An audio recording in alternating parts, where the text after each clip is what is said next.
যখন মমতা ব্যানার্জি সেই বিষয়ে নিজের মতামত তুলে ধরেন দিলীপ ঘোষ। ইকো পার্কে প্রাতঃভ্রমণে সাংবাদিকদের সঙ্গে কথা বলেন বিজেপি সাংসদ। করে ঘটছে কি ব্যাপার, প্রশ্ন অনেক আছে, ঠিক আছে, কিন্তু অসুস্থ হয়েছেন, চোট লেগেছে, তাড়াতাড়ি সেরে ওঠেন, এটা আমরা চাইব।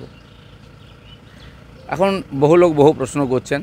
প্রথম হচ্ছে ওনার সুস্থতা, তারপরে এটা নিয়ে তদন্ত হওয়া উচিত যে কী করে ঘরের মধ্যে চোট পেলেন, কেন এগুলো হয়নি। অনেক প্রশ্ন থাকে সব ঘটনার, সেই প্রশ্নটা ভাবা উচিত, কারণ উনি আমাদের পশ্চিমবাংলার 1 নম্বর ব্যক্তি। তার শরীর স্বাস্থ্য নিয়ে আমরা সবাই চিন্তিত। জানি না যোগ দিচ্ছেন কি না, কখন যোগ দিচ্ছেন, তারপরে কোথায় ক্যান্ডিডেট হচ্ছেন, ডিক্লেয়ার হোক, তারপর বোঝা যাবে। দেখুন, ইডিতে যে ঘটনা, সন্দেশখালী যে ঘটনা ঘটেছে, তার মধ্যে বহু রহস্য লুকিয়ে আছে। আমরা প্রথম থেকেই বলছি, সেই জন্য তদন্ত যত এগোবে অনেক লোক ধরা পড়বে, অনেক ঘটনা, অনেক কুকীর্তি সব বেরোবে। তো অপেক্ষা করা উচিত, এবং আমার মনে হয় সেটা খুব সিরিয়াসলি কেন্দ্রীয় সংস্থাগুলো করছে, কারণ পশ্চিমবাংলার মানুষ খুবই চিন্তিত সন্দেশখালীকে নিয়ে। ব্যুরো রিপোর্ট, সূত্রকার সংবাদ।